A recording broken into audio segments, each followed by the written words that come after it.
Good afternoon, everybody. Let's talk about a subject that's been in the news in the Jewish world, a source of controversy for some time, and my own personal approach to this question. I had published an article in the Forward some years ago on the subject. It's hard to believe that it was years ago, but it was. And I was interviewed, and you can still find the interview online, by the Boston Yiddish Voice radio show, which I said is still available. The podcasts are still available. On the question of ordaining women as clergy in the Orthodox Jewish world. Now, I have kind of an in-between view on this subject. I don't believe that women can be rabbis. If for the simple reason of semantics, if nothing else. It's a similar question, a lot of people have in the Catholic Church about ordaining women as priests. And the simple fact of the matter is, a woman wouldn't be a priest, a woman would be a priestess. They're discussing now the historical precedent of the Catholic Church of women in the diaconate. But again, a woman wouldn't be a deacon, she'd be a deaconess. And not that there's really any difference other than that, we have gender-specific language. So again, a woman is not a rabbi, she's a rebbitzin, a rabbinite, whatever you want to call, but not rabbi. Now they talk about the title Rabba or something like that. But rebbitzin, rabbinite, those are traditional titles that are used to refer, just like in Yiddish, a woman is not a lawyer, a lawyerke, and not a doctor, a doctorke. So not a Ruva Rebbitzin. That's just how it works in other languages. It's in English, so many words are in the neuter form. That's why it seems strange to us. And now you'll hear someone speak of a woman as an actor instead of using the term actress. But all right, if that's the modern parlance, it's a little strange to me, but I'm not used to that. Maybe I'm old, but it is what it is. So,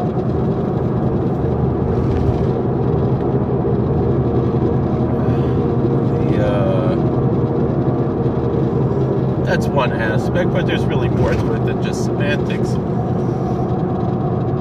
But still, I see there could be a middle ground that we can find. So in Judaism, of course, there's a few things we have to remember. The rabbinate is not a priesthood. Not to say Judaism lacks a priesthood, we have the Aaronic priesthood, which is specifically only for men. And it's clear that only men can be priests.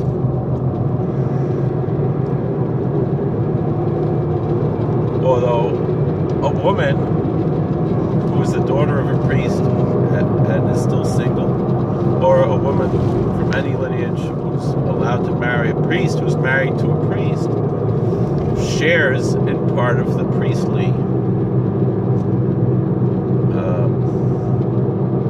not really duties, but in the priestly benefits and privileges. So there is such an idea of a bas Kohen or a Kohenes. So there is, certain aspects to that. But again, the Kohenes, the priestess, I guess you could say, doesn't bless the people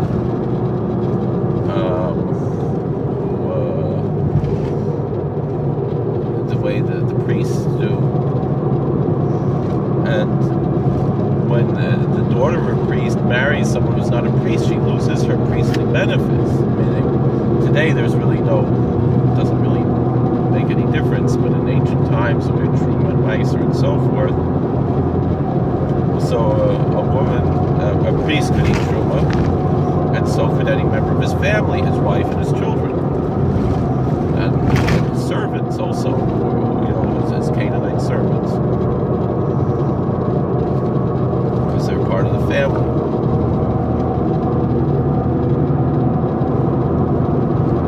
So, there is a certain feminine aspect of the priesthood, and in a certain sense, it's the wife that completes the priest. A Kohen Gadol couldn't serve in the office of the priesthood if he was single. He had to be married, Beso Zulishto. When it says that he had to atone for himself and for his house, that included the household meant his wife and his children, and by extension. So too in modern day Yiddish, among the very pious Hasidic groups, they'll avoid using a term dan vab. They won't say your wife, they'll say dan shtib, on shtib, my house. We see the same thing in Chazal, the Vasayu. Chazal would refer to their wife as the Vasayus, as the household.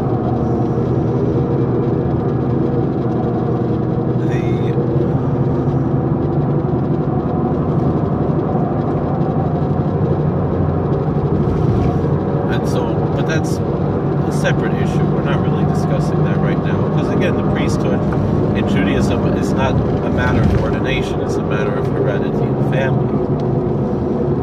The rabbinate is specifically not a priesthood. The rabbinate is specifically lay leadership in a certain sense. It's not really a clerical position the way that we can compare it to other religions, but particularly not Catholicism or Eastern Orthodoxy, the way they have the clerical positions. But it is an ordained licensed minister, which is also clergy in the modern day parlance, particularly in America, more similar to how most Protestant clergy, other than the strictly liturgical, priestly Protestants like Anglican Episcopalian, where their clergy are in the priesthood, and there they do refer to women as priests instead of priestess, because most people would hear the word priestess and think of something quite pagan.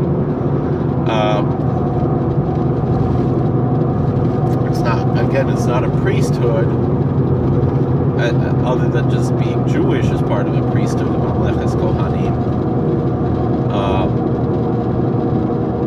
But it is, a form of, Heter Hara is how we refer to the modern day smicha. We're not talking about the ancient smicha of the Sanhedrin, but the modern day ordination is not really truly ordination. There were ordained rabbis in ancient times. Today we don't really have ordained rabbis. What we have is the Heter Hara. We have the license to teach, or the license to minister, is basically, and still among Hasidim, they generally will say Ehad Hara. If someone has smicha, they don't usually call it smicha, they call it Hara.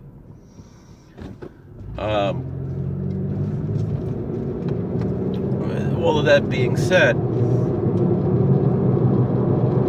there are certain functions that rabbis perform legally within the secular law.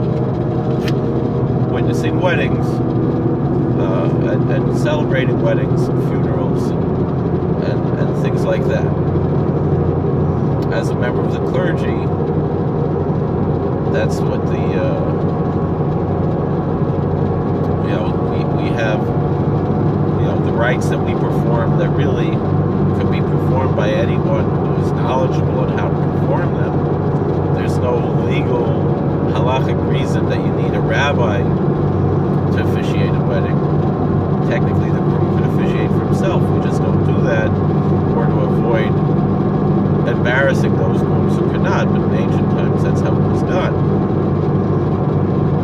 And so that's why basically you have a rabbi. The rabbi isn't performing the wedding. The rabbi is just making sure it's being done right. But still, all that being said, legally in the United States, the various states have marriage licenses, and according to laws of every state, in the 50 states, a rabbi is able to sign a marriage license, which has brought me some income over the past decade or so. But we'll put that aside for now. That's not really what we're talking about, although it's a little bit part of the discussion. Now, technically, if a woman knows the halachos, there's no reason why a woman could not organize and make sure everything is done properly. However, there is one particular thing the woman cannot do, and the woman cannot be a witness, according to Jewish law. And so therefore, but the thing is that the officiating rabbi does not have to be a witness. In fact, the officiating rabbi, part of his job is to ensure that the witnesses who are witnessing are valid witnesses in accordance with Jewish law. Now, quite often, or in some cases, some rabbis prefer not to have valid witnesses for various reasons, but all of that being said,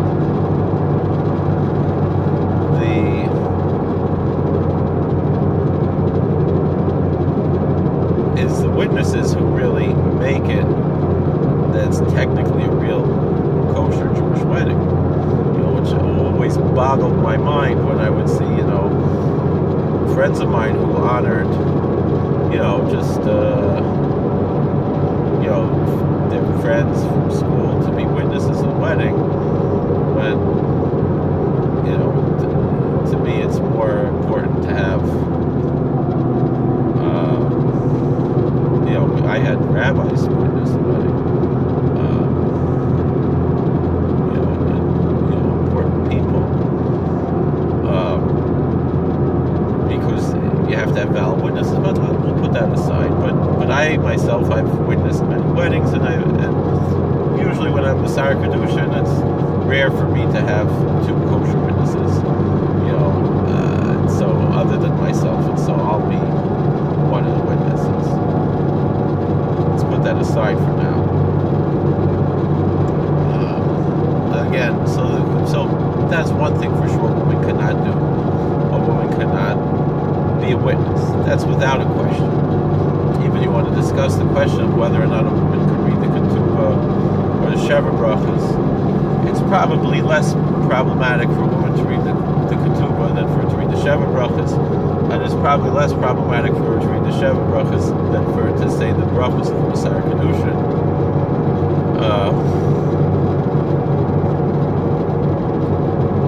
Just by the scale of things, and it's just something we don't do. And we shouldn't do, because it's not our custom. But that being said, we also shouldn't say that the conservative, when they do such things, are kofrim, which they're not. That doesn't make them kofrim. There might be other things. If they don't believe Torah is min shemayim, then they're kofrim. But if they deny one of the Gibulei Krim, generally we understand, according to our modern understanding, they're kofrim. But so some conservative rabbis are kofrim and some are not. It's the fact of the truth.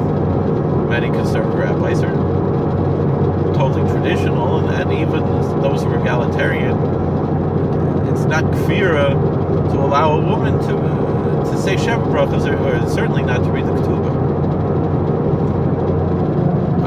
And I've had, young Israel rabbis who suggested that, let's say, you're dealing with a wedding, the family has some connection to a Reform conservative rabbi. You can honor them to read in English, not necessarily a direct translation of the ketubah that they might find offensive, but some kind of English form of the ketubah, that type of thing. It's a suggestion. I heard it from Rabbi Wasserman from Young Israel. He suggested this.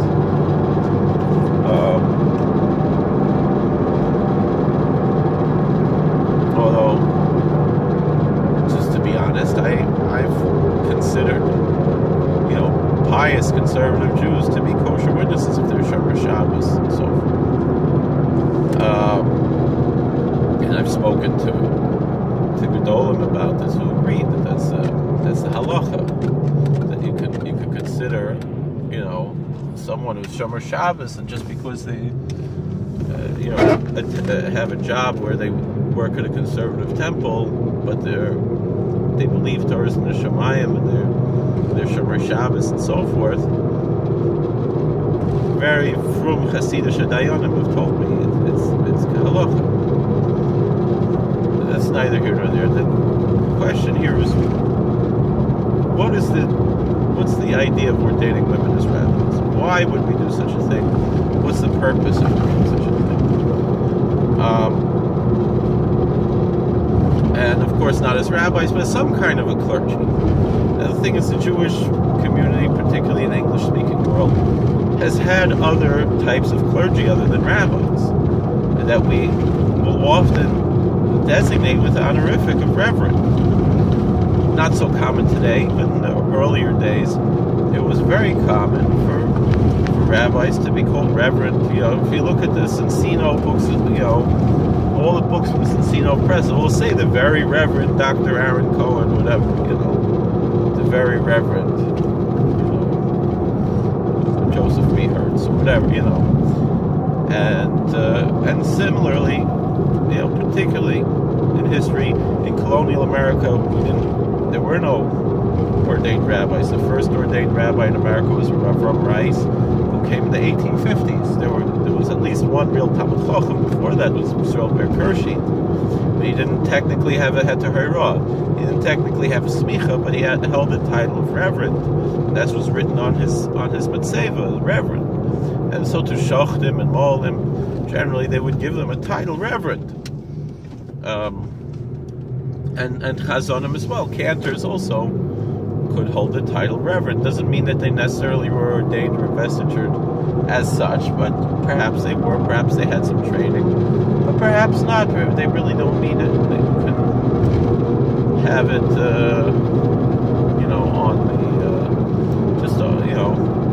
on letterhead or whatever, a moil or a sheikhet or someone who's not ordained rabbi can use the title Reverend, and a cantor as well. That being said, obviously we generally don't have women to be shoftim or molim, even though the shechita, the meal would be kosher. We don't do such things, and because of kol isha, we don't have women. Not only because of kol isha, but also because for the question if a woman could be moitzi, and if she's not chayev, the same thing. And so the bracha of the Siddur Kedushin is mostly an issue of the man, more because the man is the Mekadesh, and the Isha is the woman is Mekudeshes, and so a woman really can't really say the brachas for the Siddur Kedushin, as opposed to others, the Sheva brachas and so forth, really not such an issue. But if she did be Avid, Mistama, she could be Moitzi. There's different shitas. Most likely not. It's probably a problem, but again, the kedushin would be chal as long as they're kosher edim, and so just it would be a shaila on the bracha. It wouldn't be a shaila on the kedushin.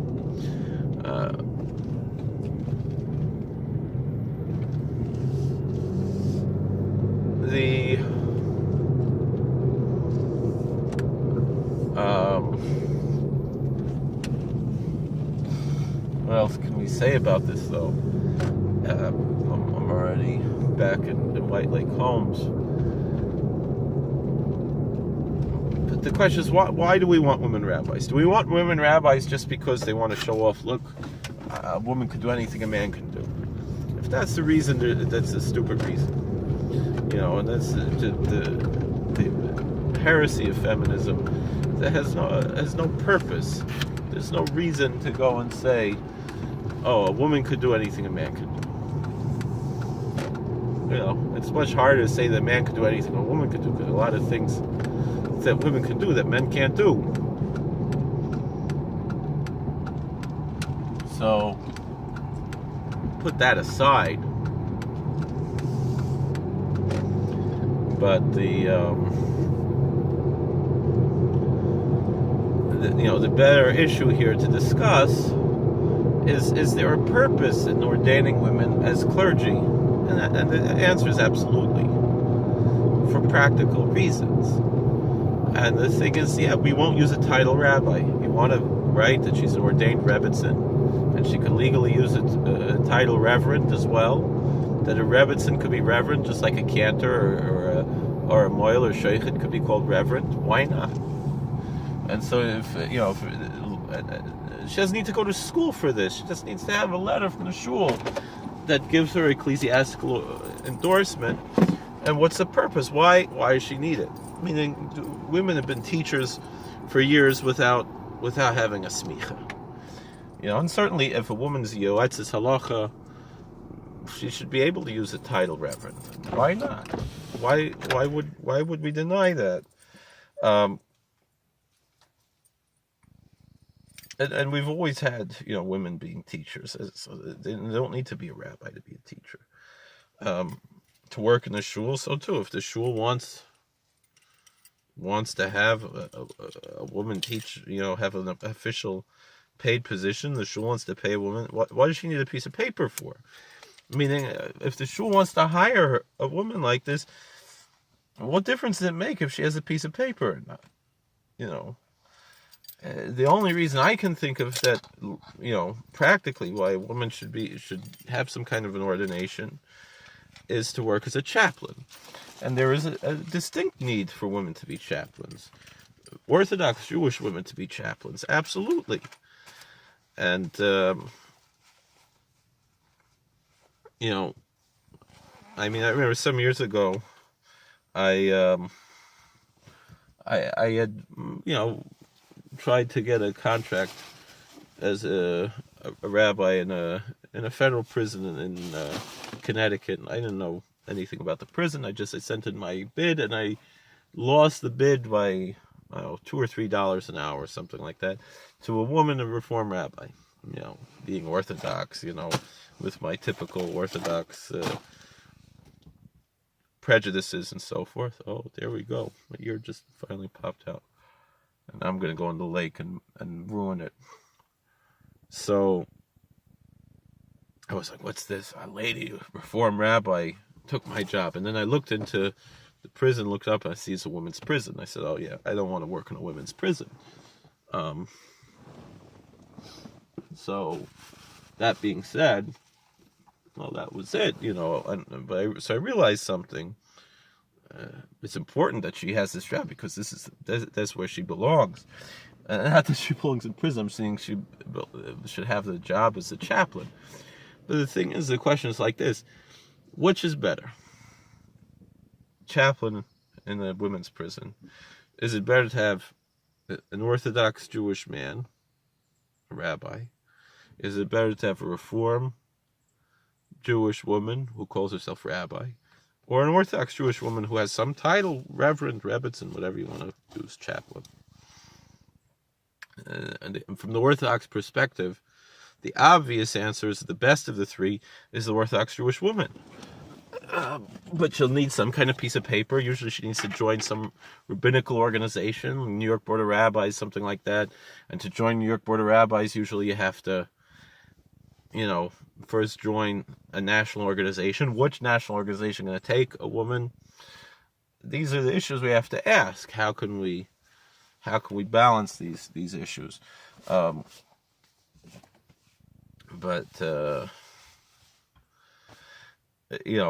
so too, to be a chaplain on a college campus, in a prison, in a hospital, all these things, there's no reason that a woman can't do this job.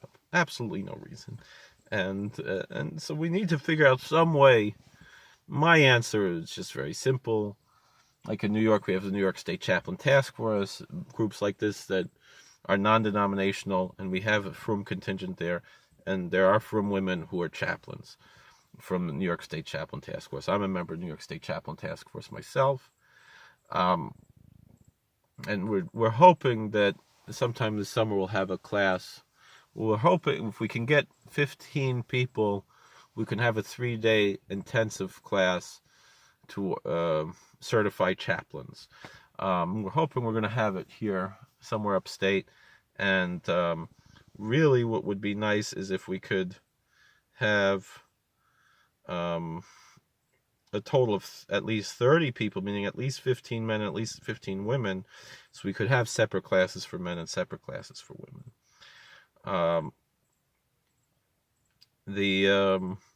But that's only one step. Because, for example, a woman who wants to work in a prison, she has to be a member of New York Board of Rabbis. So, what kind of organization are we going to have to allow that? Because Igud Rabbanim, the RCA, and even the IRF are not taking women. Even the IRF, which were, their people ordain women. I'm just fascinated. There's this white hair that came out of my beard. I'm getting old. It's like white. I don't know. So, but they don't take women.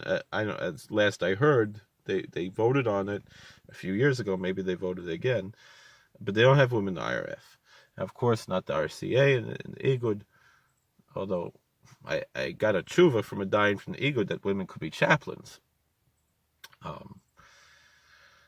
But anyway, and I'm a member of Igud Rabbanim myself, and certainly I encourage men who are Rabbanim to join Igud Rabbanim, and I encourage anybody to join New York State Chaplain Task Force.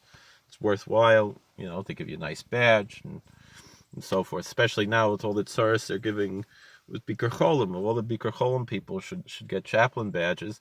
They're going to let them in a lot easier.